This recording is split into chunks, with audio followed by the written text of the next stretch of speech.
Well, hello and welcome. This is the first video in a three-part series about the Russian Revolution. In today's video, we're going to talk about some of the conditions that were in place in Russia that ultimately led to revolution. The revolution that we'll end up talking about takes place in 1917, but there were a lot of things that happened in the years leading up to that created the revolutionary mood in Russia. So to begin talking about a little bit of the background, we'll start in the 1800s.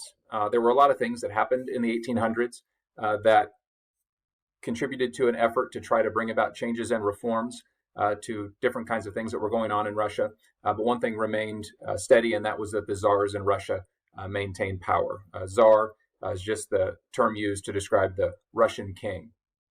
And where we'll begin talking with some detail is beginning in 1881 with the assassination of Tsar Alexander II. Even though he was assassinated in an attempt to bring about changes, the change people were looking for still wasn't there yet.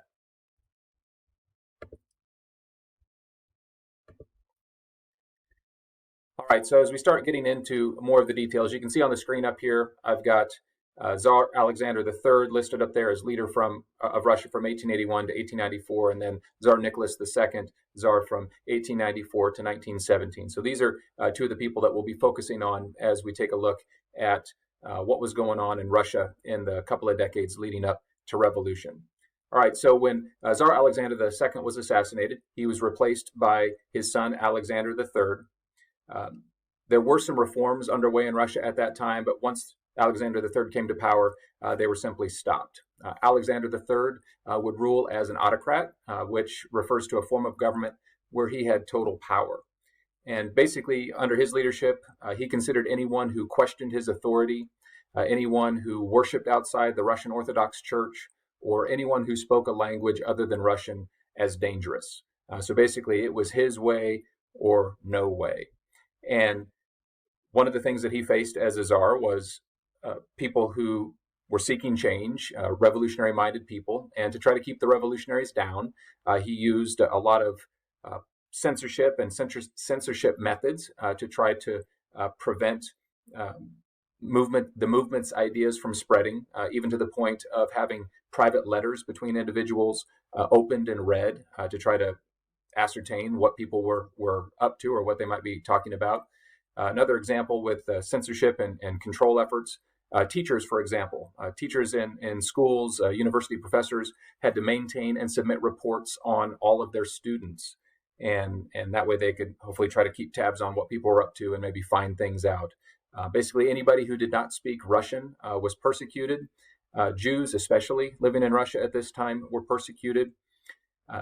Pogroms, which refers to organized violence against Jews, took place throughout Russia. So basically anybody that he saw as a challenge or a threat suffered persecution, and Jews in particular. Now, eventually, Alexander III would die. He would be replaced by his son, Nicholas II. And when his son took over in 1894, he basically maintained the same kinds of policies that his father had implemented before him. And he did so seemingly oblivious to the growing revolutionary mood and the growing revolutionary spirit that was building in Russia. So only time would tell early in Tsar Nicholas II's time as Tsar where this revolutionary spirit would go. Now, another thing that's important to speak to at this point is just Russia's status in the world. Russia is kind of an interesting country. If you look at Russia over the centuries, it basically seems to be this country that always has the potential for greatness. Lots of resources, lots of people, but historically, if you just look at little points in time over time, you'll find that despite maybe the capability of being one of the most advanced, if not the most advanced country in the world, it had a tendency to find itself behind other countries in its level of advancement, other countries that had comparable either populations or resources. And by the time Tsar Nicholas II became Tsar, one of the things Russia was doing is they were kind of in a phase where they were really taking steps to try to match what other leading countries were doing. And in particular, they were taking steps to become more industrialized. They were trying to be like England and Germany at this time, as just to name a couple of examples.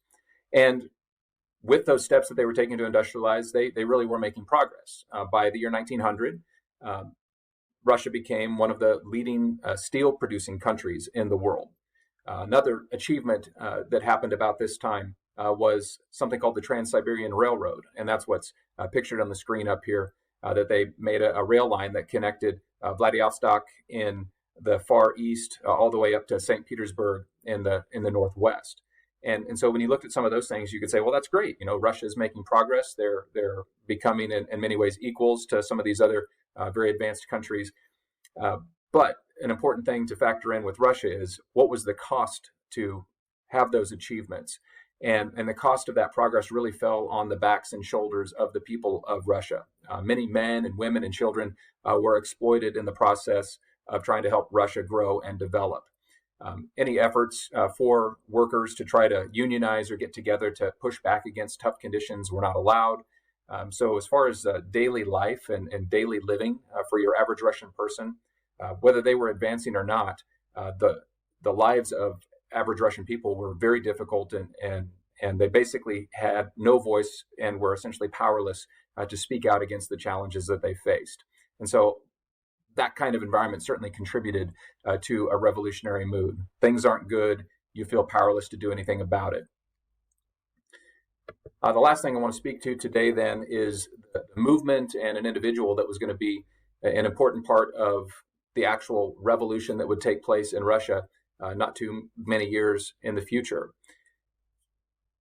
So out of this overall feeling of powerlessness, a revolutionary movement began to develop that was really led by the ideas of Karl Marx. Basically, the viewpoint of these Marxist revolutionaries was a belief that the workers or the average people in Russia were going to be able to overthrow the Tsar. And that once the Tsar was overthrown, then the country would, in essence, be able to belong to the people, and presumably they would be able to set up conditions that were agreeable to them. Now, with the Marxists in Russia, there ended up being two different groups, the Mensheviks and the Bolsheviks, and it would be the Bolsheviks that would really be the ones that would bring about change. Basically, the Bolshevik viewpoint was that a small group of committed people would be enough to start a revolution that would be able to change Russia for the better. And the person who would emerge as a leader for the Bolsheviks is the guy that's pictured on the screen up there, a guy named Vladimir Lenin. In fact, he was actually viewed as such a threat by the Tsar that he spent most of the early 1900s not actually living in Russia, the place that he wanted to start a revolutionary movement, but actually lived in Germany to avoid arrest and I guess basically to make himself available to the movement. Now, he would maintain contact with this movement for people who were in Russia, basically waiting for the right time to return and help lead the overthrow of the Tsar. The challenge was not necessarily knowing exactly when that time would be. Now, that's where I want to leave things with this video. In the next video, what we'll take a look at are a couple of different times where it seemed like the opportunity was there for revolution. And so we'll talk about what worked and what didn't in those two examples. So thanks for joining me today. I hope you find this video helpful and informative. Thanks for watching.